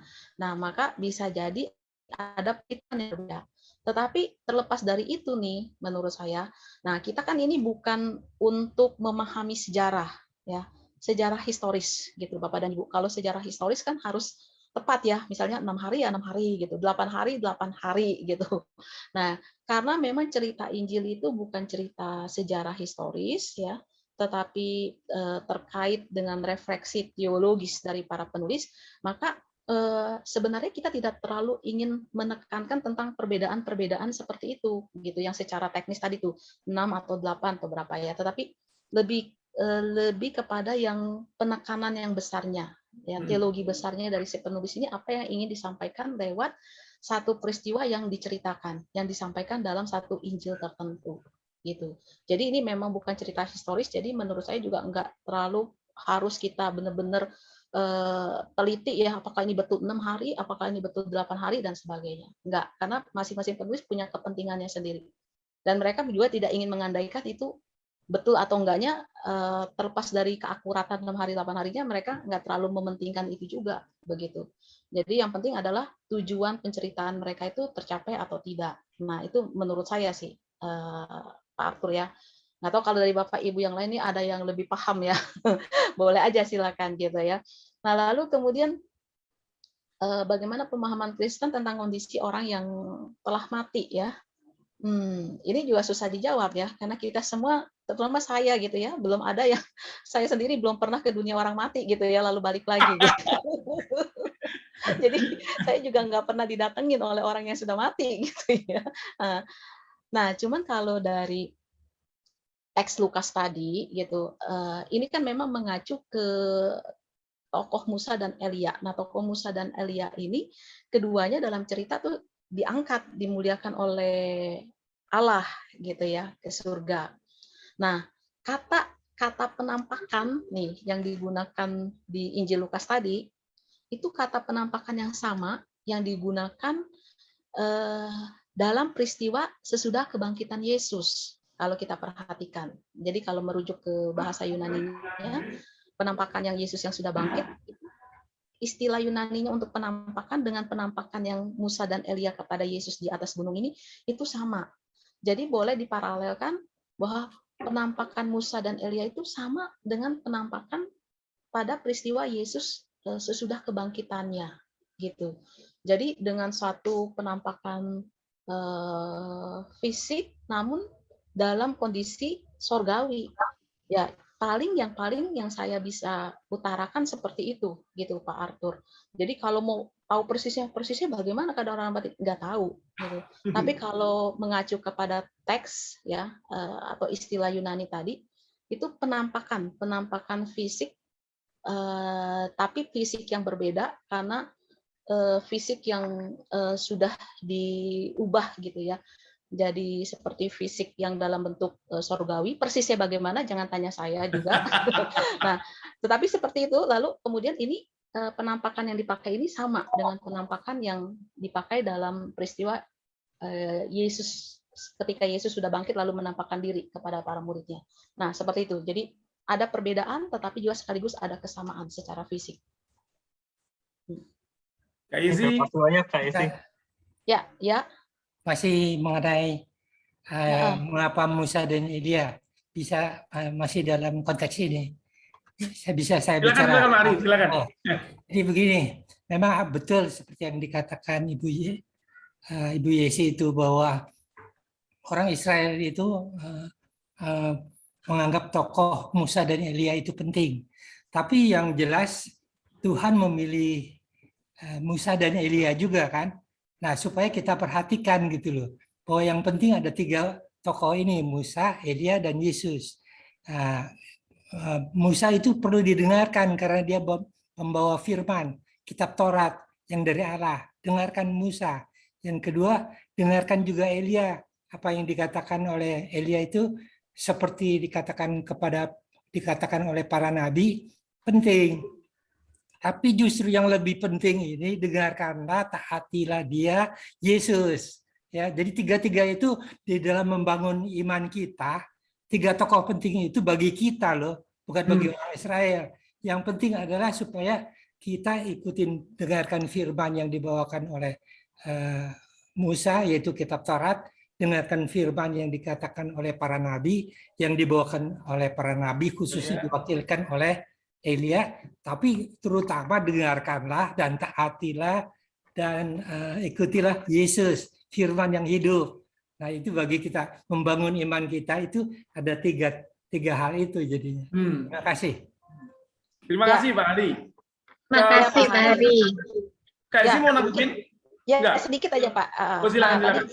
seperti betul Pak Hari, jadi yang ditekankan oleh Injil Lukas juga, bahwa iman kekristenan itu tidak pernah bisa dilepaskan dari tadi zaman perjanjian lama, zaman nabi-nabi, dan juga kemudian zaman Yesus, zaman gereja. Jadi ada keterkaitan gitu.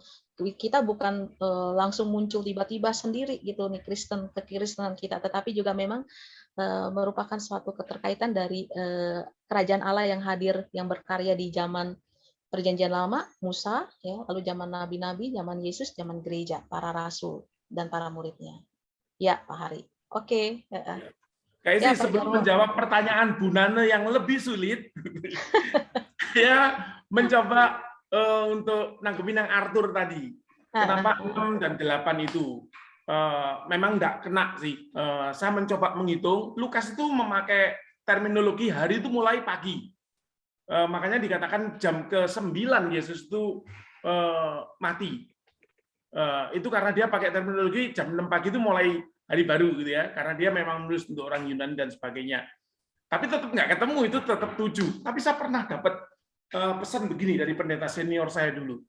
Kalau kita baca perjanjian lama, antara ulangan dan apa ya, dan bilangan kalau nggak salah, itu banyak mengandung cerita yang sama kan, menyerang ke satu itu dengan sekian ribu pasukan berkuda, sekian ribu pasukan berjalan kaki. Kalau yang Lukas dan Matius tadi selisihnya cuma 2 hari, ini selisihnya puluhan ribu sebutannya itu gitu. Tetapi dan itu betul-betul menjadi polemik gitu bagi saya yang baru bertumbuh mendapat tentangan orang yang membawa fakta itu. Gimana Alkitabnya orang Kristen kok beda begini gitu. Saya bawa ke pendeta saya dan pendeta saya tuh ngomong, "Yo gak usah risau lah gitu. Kenyataannya seperti itu yang dituliskan oleh 2 penulis yang berbeda, tapi kejadiannya kan sama." Ilustrasinya begini. Dari tahun ke tahun, dari zaman ke zaman, kita melihat drama di panggung sampai engtai. Betul kan?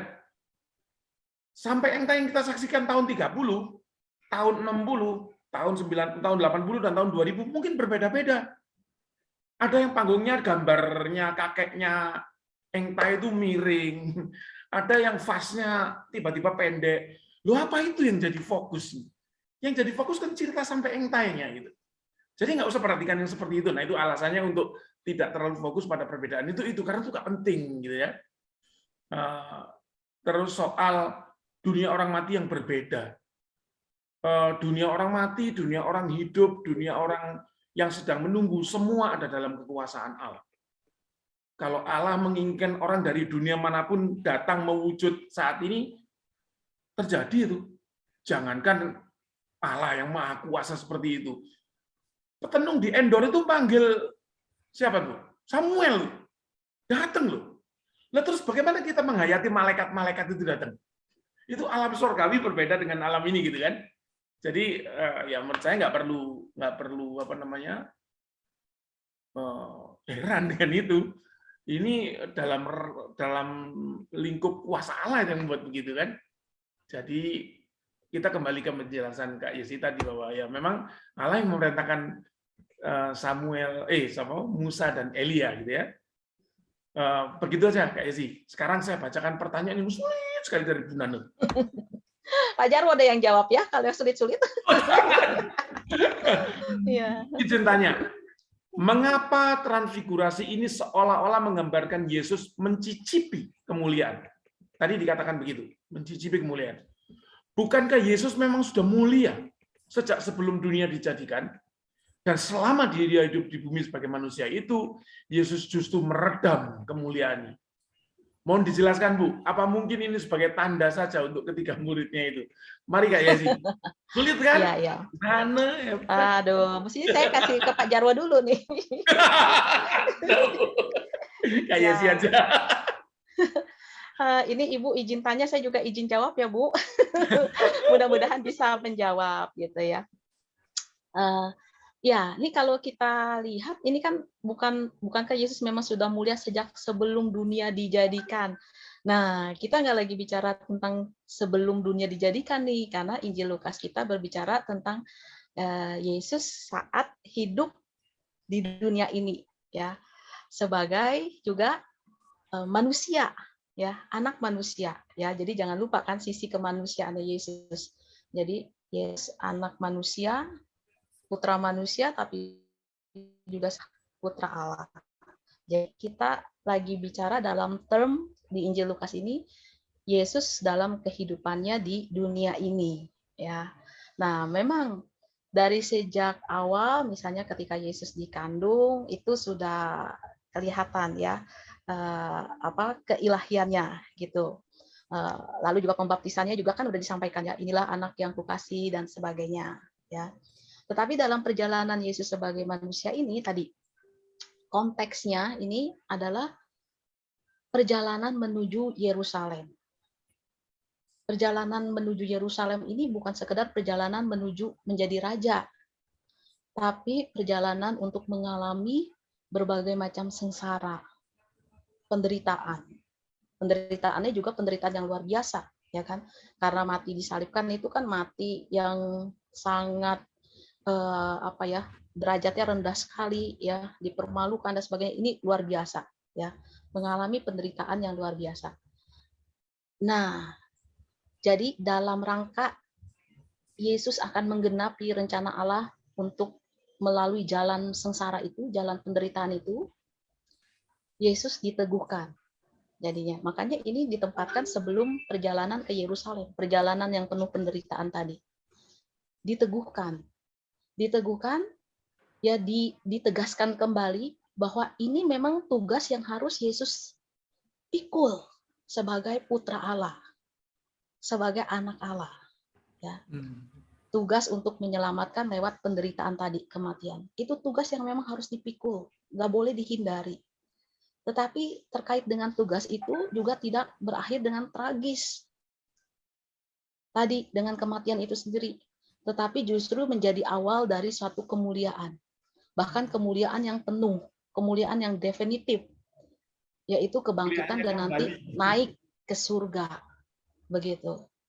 Nah, jadi ini poinnya justru di sini nih, menurut saya yang penting. Dan ini juga menurut saya meneguhkan. Jadi nggak usah terlalu kita pusing ya tadi secara historis, karena sekali lagi Bapak dan Ibu, Alkitab itu bukan buku sejarah historis yang kita harus tahu persis ya secara tepatnya gitu ya, perhitungannya 6 atau 8 dan sebagainya. Enggak. Karena maknanya juga bukan untuk ini 8 apa ya, tapi maknanya kalau dalam teks kita yang tentang peristiwa kemuliaan Yesus di atas bukit, di atas gunung, adalah bahwa ya itu tadi, dengarkanlah dia. Mari kita diundang semua Bapak dan Ibu untuk mengikuti jalan yang sama seperti jalan yang sudah Yesus lalui.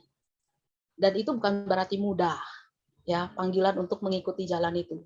Karena tadi tuh, seperti saya juga sampaikan bahwa kita ini sebenarnya semua secara naluriah takut untuk menderita, gitu.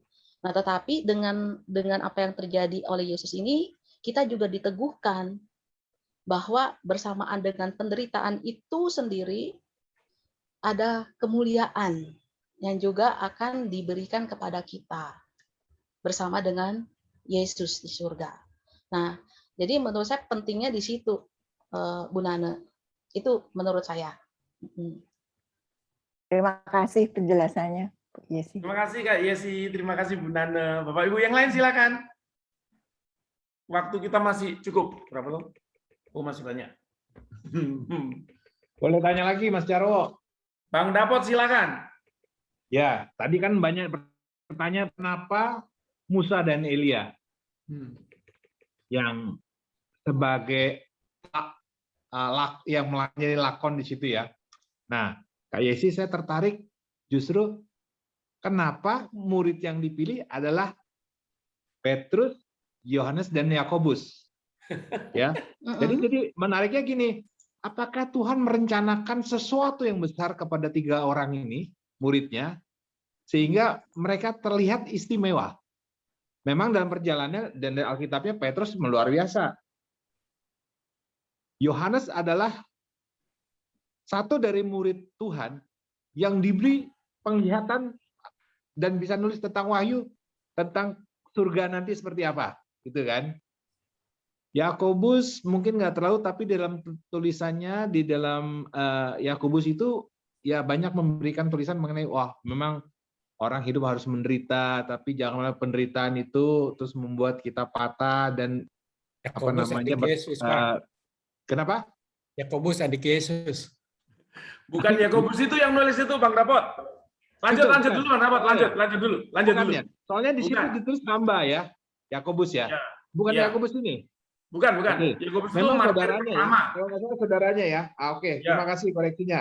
Nah, jadi kembali ke tadi, Kak Isi memang ada maksud khusus dari Tuhan. Mungkin apakah 3 orang itu memang menjadi 3 orang kunci dalam perkembangan kekristenan. Ya. Kira-kira itu ya. Jadi tadi kita lihat Musa dan Elias, kita lihat murid yang menyaksikan. Ini kan seperti mereka dapat privilege ya. Ya, terima kasih Bang Dapot. Jadi ini bukan seolah-olah pilihan apa ya? Kenapa 3 orang yang dipilih ya? Nah ini kalau kita lihat dalam perkembangan kekristenan awal ya atau kekristenan mula-mula, memang 3 orang ini yang dianggap sebagai 3 rasul besar, gitu, Bapak dan Ibu. Ya, Petrus, Yakobus, dan Yohanes. Dan juga khususnya bahkan Petrus nih. Ini yang dianggap sebagai memang seringkali juru bicara para murid lainnya. Ya, dari ke-12 murid ini Petrus kan yang makanya sering tampil kan, yang sering ngomong, menyampaikan sesuatu, yang sering menjawab sesuatu ya atau bertindak sesuatu ya. Nah, ini memang kesepakatan atau yang dianggap, yang diterima oleh kekristenan awal pada saat itu. Jadi yang memang menganggap tokoh Petrus, Yakobus, Yohanes ini sebagai 3 rasul yang besar di antara para murid lainnya. Nah, oleh karena itu tidak heran nih karena 3 tokoh ini dianggap tokoh rasul besar ya. Jadi dalam penulisan Injil Lukas kan ditulis dalam juga kekristenan awal ya. Nah, jadi maka ketiga tokoh ini seringkali memainkan peranan yang penting begitu. Memang. Jadi karena memang sudah dianggap, sudah dipercaya secara tradisi bahwa 3 tokoh ini adalah rasul besar. Jadi nggak heran dalam penulisan Injil-Injil pun tokoh ini memiliki karakter yang penting, memainkan peranan yang penting dibandingkan para murid lainnya. Begitu Bang Dapot. Kak Yesi, boleh memberi tanggapan gitu. Saya punya pandangan yang lain tentang itu. Ketika saya menuliskan tentang murid-murid Yesus, saya mencoba memperdalam satu-satu mereka ya. Yesus sebetulnya tidak pernah membeda-bedakan muridnya. Yesus tidak pernah memilih 3 orang itu menjadi rasul paling dekat dengan dia. Tidak. Tetapi Petrus itu memang berani orangnya. Di samping dia paling tua, dia paling berani. Dia paling berani tampil gitu. Sehingga dia dekat, Bang Dapotnya yang dijawab nggak ada. Sehingga dia dekat ke Yesus. Kalau Yakobus dan Yohanes itu lebih karena mereka ya entitled gitu, merasa punya punya hak lebih gitu. Ingat kan sampai ibunya minta mereka ada di kanan dan kiri Yesus gitu kan. Sehingga mereka lah yang paling berani tampil untuk itu gitu. Jadi bukan karena dipilih Yesus sebetulnya. Bahwa mereka kemudian menjadi rasul yang paling besar dan ada pemahaman itu gitu ya. Memang iya, tapi dari awal-awalnya kayaknya begitu gitu. Kenapa mereka jadi murid yang paling dekat kemana-mana ikut. Jadi istimewa di sisi Yesus gitu Kak Yesi. Bukan dipilih, tapi mereka menyodorkan diri gitu. Tiba-tiba bertindak begitu gitu. Ya. Terus yang Yakobus tadi Bang Dapot ini mana sih? Istimewanya Yakobus yang saudaranya Yohanes itu adalah dia menjadi martir pertama kan di Yerusalem. Dia gak sempat nulis, terlalu cepat kejadiannya untuk dia bisa nulis. Yang nulis surat Yakobus adalah Yakobus adiknya Tuhan Yesus. Ya kayak sih kan Bang Dapotnya nggak ada, kita lanjut aja. Iya. Iya, Pak. Bapak Ibu yang lain silakan. Pak Jarwo. Pak Yosef, ditunggu, saatnya sudah sampai. Silakan Pak Yosef. Terima kasih Bu Yesi, Pak Jarwo. Saya mau ambil yang agak simpel-simpel aja nih. Saya baca di ayat 33 ini. Jadi yang saya baca ini ada, Guru, betapa bahagianya kami berada di tempat ini. Nah, kata-kata itu buat saya tuh, ya mereka tuh senang sekali ada di situ, kan? Murid-muridnya sangat bahagia gitu, karena mereka bisa melihat mungkin konfigurasi dari Yesus, dia bercakap-cakap dengan Elia, dengan Musa, dia senang sekali gitu, sampai dia mau buat kemah gitu kan. Nah, saya buat kemah buat itu supaya tetap senang gitu, supaya tetap bahagia. Dan saya nggak tahu ya bahagianya si murid-muridnya ya, kayak Petrus itu kayak apa ya bahagianya? Pasti bahagia sekali gitu, senang lah gitu kan. Kenapa bahagia? Saya ambil contoh seperti umpamanya saya ini mendapatkan diajak lah ke satu tempat yang senang begitu, umpamanya diajak ke Yerusalem sama Pak Jarwo, ayo ajak saya senang kan, wah bahagia sekali begitu. Nah, karena saya merasa bahagia, saya ingin memberikan sesuatu begitu, umpamanya saya mau bikin apalah gitu kan, apa kira-kira begitu. Dan sini seolah-olah kayaknya nggak boleh gitu ya, nggak boleh mengungkapkan rasa sukacita bahagianya itu. Itu aja pertanyaan saya. Terima kasih Pak Yosef. Kak Yesi langsung saja. Ya, nah jadi ya kalau kita lihat nih teks di awal nih ya, kita ulang lagi nih dari ayat 29, kita mundur sedikit ya. Nah, ketika Yesus sedang berdoa, kita wajahnya berubah. Jadi ketika ini berubah dulu ya. Dan pakaiannya jadi Suara nggak ada. Suaranya mengecil ya? oh, iya Pak, suaranya mengecil. Suaranya mengecil. Iya Pak Yosef. Kak Yesi suaranya mengecil ya? Ya, kedengeran. Malah nggak kedengeran Pak Hari.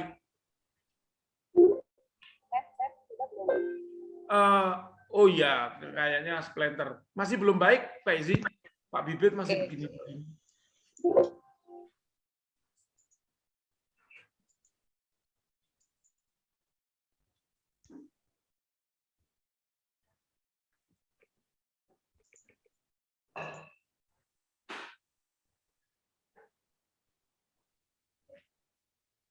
Nah, kedengeran suara. Dia ngomong ada. Tes, kalau sekarang sudah bagaimana Pak? Bagus. Oke, ya. Silakan Nah, Kak Yesi. baik ya, tadi saya ulangi dulu. Nah, mundur sedikit ya Pak Joseph. Jadi ke ayat 29 nih. Ketika ia sedang berdoa, rupa wajahnya itu berubah dan pakaiannya menjadi putih berkilau-kilauan. Dan tampaklah dua orang berbicara dengan dia, yaitu Musa dan Elia. Keduanya menampakkan diri dalam kemuliaan dan berbicara tentang tujuan kepergiannya yang akan digenapinya di Yerusalem.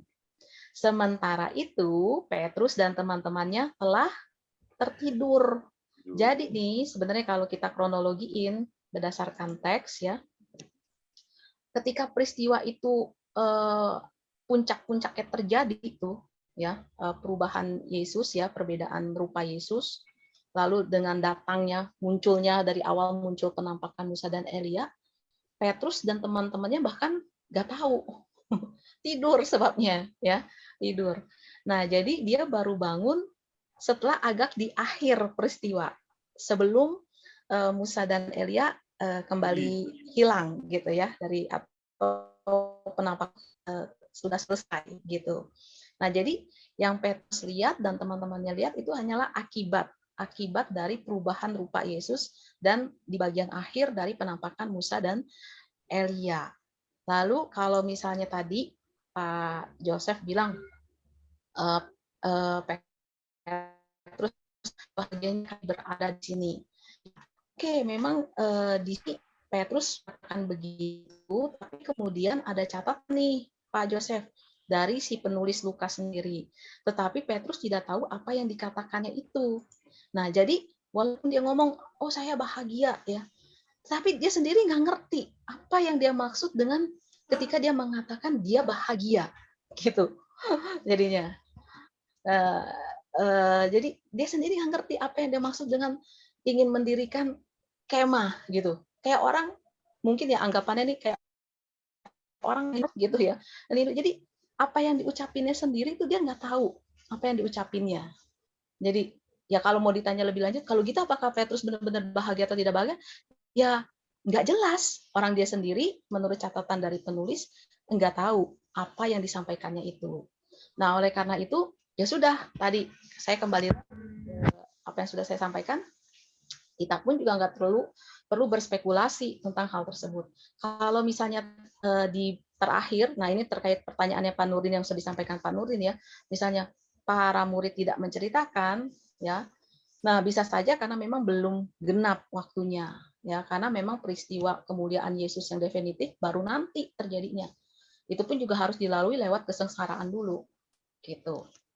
Kalau dari saya sih begitu, Pak Joseph. Ya. Ya, terima kasih Bu Yesi. Ya. Terima kasih Kak Yesi. Pak Yosef, sebetulnya kalau seperti yang Kak Yesi tadi katakan, penulis Lukas itu pengen mengunci udah jangan bicara lagi tentang itu, gak penting gitu kan, sehingga kita nggak terlalu tahu motivasinya Petrus dan sebagainya. Tapi di bagian lain di Injil yang lain kan ada ceritanya Kak, panjang tuh, bahwa Yesus ditawari untuk itu, terus Yesus menolak gitu. Dan Yesus mengatakan tugas itu menunggu kita di Yerusalem gitu. Kalau Pak Yosef tadi membuat ilustrasi dibawa ke Yerusalem oleh saya itu, yang sederhana gini aja deh Pak Yosef. Pak Yosef dibawa ke istana presiden, seneng kan pasti kan? Kalau bisa itu di situ berlama-lama gitu. Murid-murid juga begitu. Ngikut Yesus ini belum ada enaknya ini. Ini mulia ini. Bersama makhluk-makhluk surgawi ini. Ada Musa, ada Elia, aduh betapa bahagianya bisa menjadi saksi itu, bisa berada bersama-sama di situ. Baiklah, kita di sini aja mengenyam kemuliaan itu. Tapi Yesus kan nggak begitu pengajarnya. Enggak gitu. Kita harus turun gitu. Bahkan kematian menunggu kita di sana. Di manalah di salah satu bagian Injil yang ngomong lebih panjang begitu. Tapi di Lukas memang betul-betul dikunci tuh Kak Yesus ya. Penulis nggak pengen bahas itu lebih panjang, dibilang Petrus nggak ngerti yang dikatakannya, titik. Dan kita ikuti aja. Jadi terima kasih Pak Yosef. setiap penulis Injil ingin menekankan apa yang memang penting gitu, dalam arti tentu. Jadi yang lain-lain tuh hanya unsur cerita supaya cerita itu jalan gitu ya. Tetapi apa yang penting, nah ini yang kita nggak boleh lewatkan. Nah kalau tadi dalam bagian tadi, yang penting adalah yaitu bahwa ketika sabda itu datang untuk meneguhkan diri Yesus begitu. Dan juga undangan kepada para muridnya, ya pada Petrus, Yohanes, Yakobus untuk mendengarkan Yesus sendiri gitu, dan jangan salah memahami tentang keanak-allahan Yesus ya, anak Allah yang bukan berjaya ya, bukan Mesias yang mengalahkan musuh Romawi gitu, yang membawa kemenangan bagi bangsa Israel secara politis gitu, tapi Mesias yang menderita. Nah ini yang harus juga dipahami oleh murid Petrus, Yakobus, Yohanes, dan juga para murid lainnya, termasuk juga kita ya yang membaca Injil Lukas saat ini. Ya, terima kasih Kak Yesi, terima kasih Pak Yosef. Bapak Ibu, kita masih punya waktu untuk kira-kira 2 pertanyaan lagi. Silakan.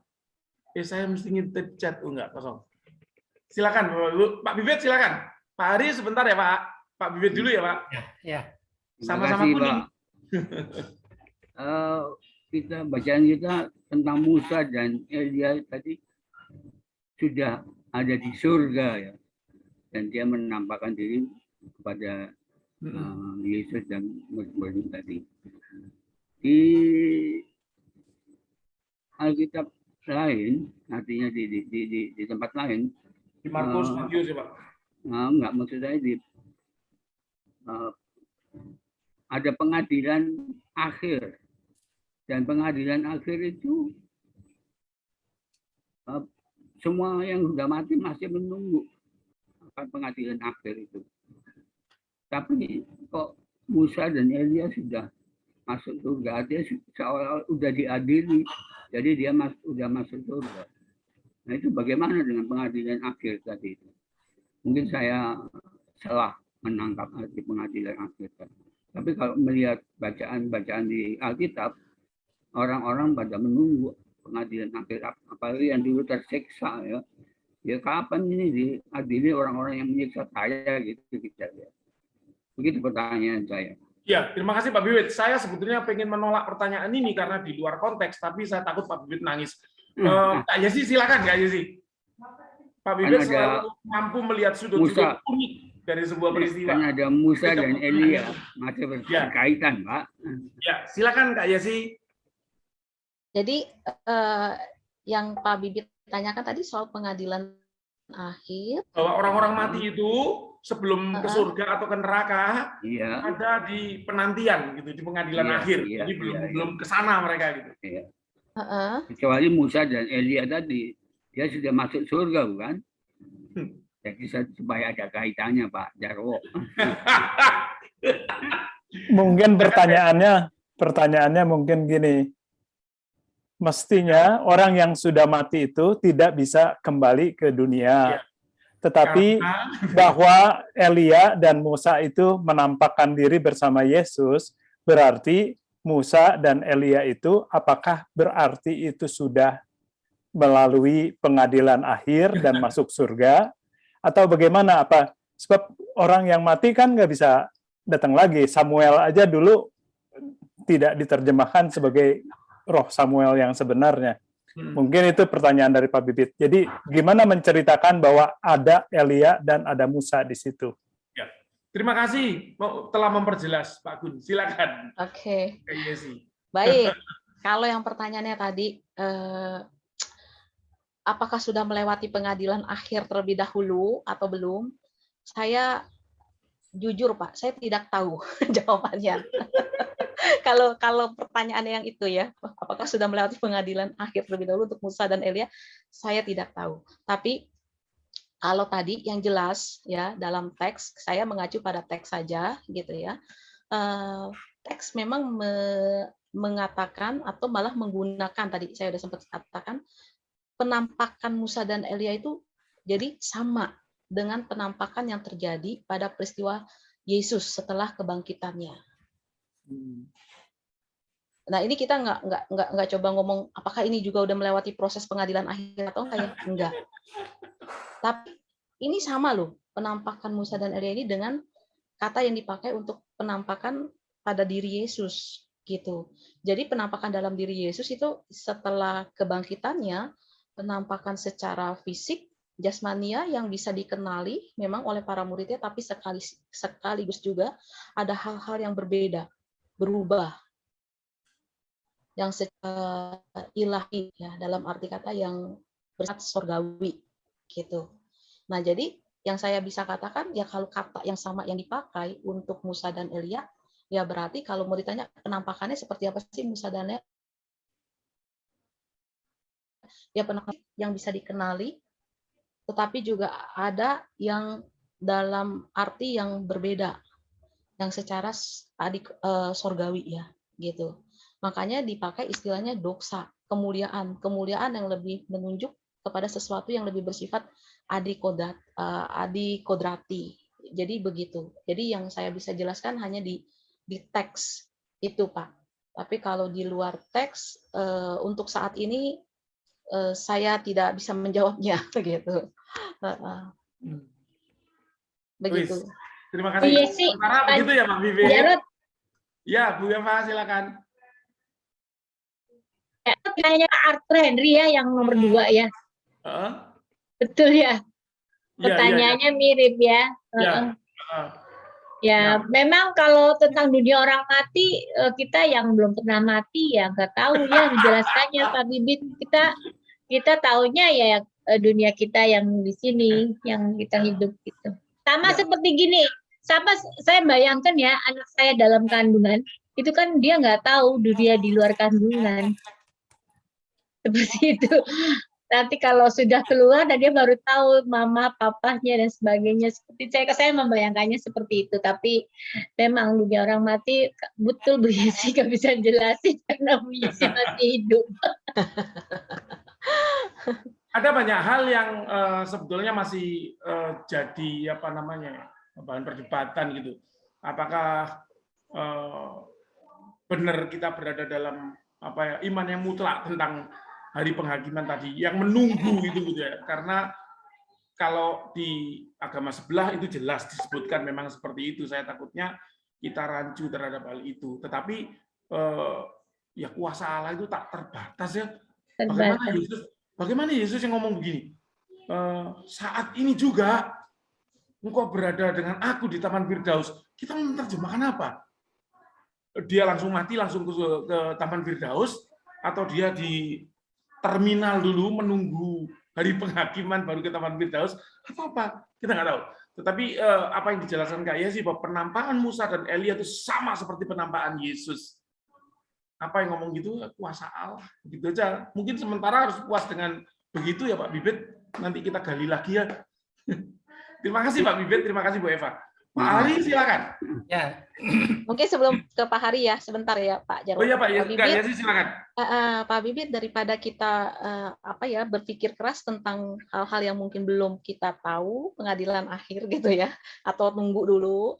Nah, lebih baik kita ikutin tuh pesan yang tadi dalam Lukas ya, terutama yang di kemuliaan Yesus di atas gunung. Dengarkanlah dia, dengarkanlah sang anak manusia, anak Allah itu. Nah, menurut saya ini justru yang lebih penting daripada kita berspekulasi macam-macam tentang kematian dan sebagainya. Lebih baik apa yang masih kita bisa jalani saat ini untuk mengikuti jejak yang sama seperti yang Yesus sudah tempuh, gitu ya, jejak penderitaan dan kemudian dimuliakan. Nah, itu yang paling penting menurut saya justru Pak Bibit. Itu yang harus kita bawa spiritnya justru. Ya, dan yang jelas kita perlu yakin ya, diteguhkan bahwa kalau kita sudah menempuh jalan yang sama seperti jalan Yesus, kita pun juga akan dimuliakan. Ya, itu jadi suatu jaminan, kepastian, garansi bagi kita. Jadi sudah jangan terlalu risau dengan pengadilan akhir. Yang jelas akhirnya udah jelas, kita dimuliakan bila kita menempuh jalan yang sama dengan jalan Yesus ya. Akhirnya udah jelas Bapak Ibu. Jadi Bapak Ibu sebenarnya nggak perlu cemas ya. Kalau memang Bapak Ibu sudah mengikuti jalan yang sama, akhirnya pasti dimuliakan. Nah, begitu. Baik ya. Terima kasih Pak Hari. Ya, Pak Hari silakan Pak Hari. Ya, masih mengenai Petrus yang berkata betapa bahagianya kami berada di tempat ini. Baiklah kita bikin kemah 3, Musa, untuk Elia, untuk guru. Nah, kemudian awan menaungi mereka. Itu kita teringat perjanjian lama yang Kak Yesi katakan, waktu awan menuruni, ada kehadiran Allah. Nah, ada kehadiran Allah itu sebenarnya ada suasana surga di situ, karena ada damai sejahtera Allah, ada sukacita yang luar biasa, damai sejahtera yang melampaui segala akal. Jadi seperti suasana surga itu turun. Jadi bahagia benar ya. Dia ingin tinggal lebih lama lagi bersama-sama kebahagiaan dan Tuhan di situ. Petrus ya, ingin tinggal lebih lama lagi di situ. Nah, kalau menurut saya itu suasana surga seperti itulah.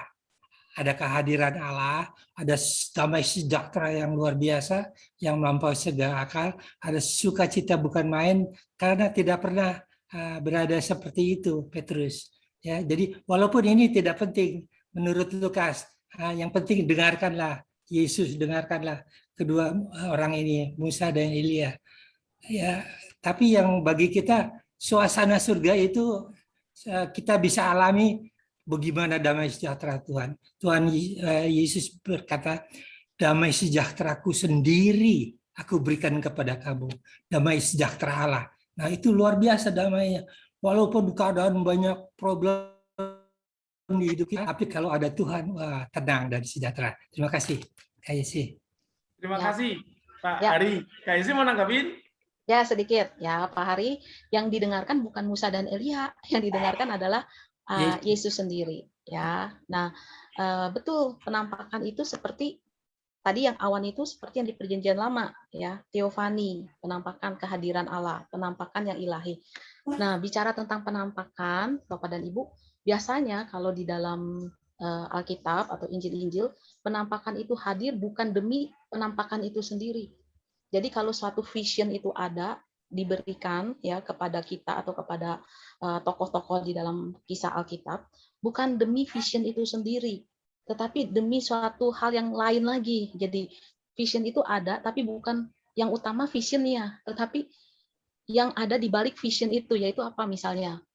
Tadi kalau terkait dengan peristiwa kemuliaan Yesus di atas gunung, ya dengan tugas selanjutnya. Jadi visi itu diberikan untuk tugas, gitu. Penampakan Allah hadir bukan semata-mata demi penampakan itu sendiri. Wow, jadi kita hebat nih gitu ya, ngerasakan, bukan, tapi untuk tugas, untuk misi, untuk tanggung jawab yang diserahkan ke kita, atau kalau dalam peristiwa tadi ke Yesus Allah.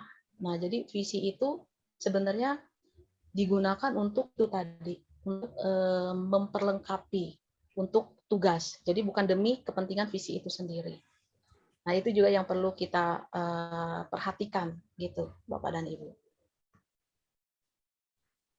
Gitu Pak Jarwo. Ya, terima kasih Kak Yesi, begitu Mbak Ari. Bapak Ibu, terima kasih sudah setia sampai akhir untuk mengikuti program Pati Bulung ini. Kita akan selesaikan Pati Bulung itu di sini. Sebelum kita tutup dalam doa, mari kita foto bersama. Nah, masuklah untuk foto. Kak Yulita, di mana wajahmu? Kak Yulita, ntar yang belakangnya lagi siapa? Wih, banyak. Pak Kris, Bu Sri, Kak Berlian, di mana wajahmu? Selamat ulang tahun. Ulang tahun, Kak Berlian. Oke ya, saya mulai Bapak Ibu ya. Kita akan foto, karena kita tidak pernah tahu kita di halaman berapa, jadi tetaplah tersenyum sampai foto ini selesai. Halaman pertama, 3, 4. Bentar. Set. Set. Set.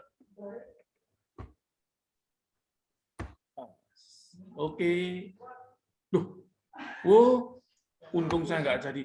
Maaf Bapak Ibu, gagal mencet. Sorry ya. Sekarang saya pencet lagi yang bener nih. Aduh, udah senyumnya panjang banget nih. Iya, iya Bang. Aduh. Jadi sekarang halaman kedua. Halaman kedua, Kak Sandra, Kak Ferry, Bu Rosmida. Jangan ada yang kirim chat dulu ya, nutupi. Bentar, oke. 3, Christine senyum. 4.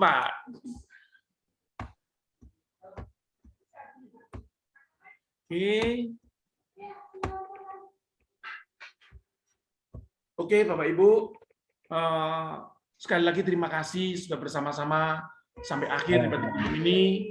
Terima kasih terutama kepada Kak Yesi yang sudah memimpin dengan begitu menakjubkan. Mudah-mudahan bisa lebih menambah wawasan dan keimanan kita. Itu yang penting. Kita semuanya Bapak Ibu. Terima kasih Kak Yesi. Terima kasih Pak Jarwo. Selamat malam semuanya. Jangan pergi dulu, kita belum berdoa. Bapak Ibu, kita akan menutup Pati Bulung ini dengan doa yang saya mohonkan dengan hormat Pak Bibit berkenan mendoakan kita. Mari Pak Bibit. Baik, mari kita berdoa bersama menutup pertemuan kita malam hari ini.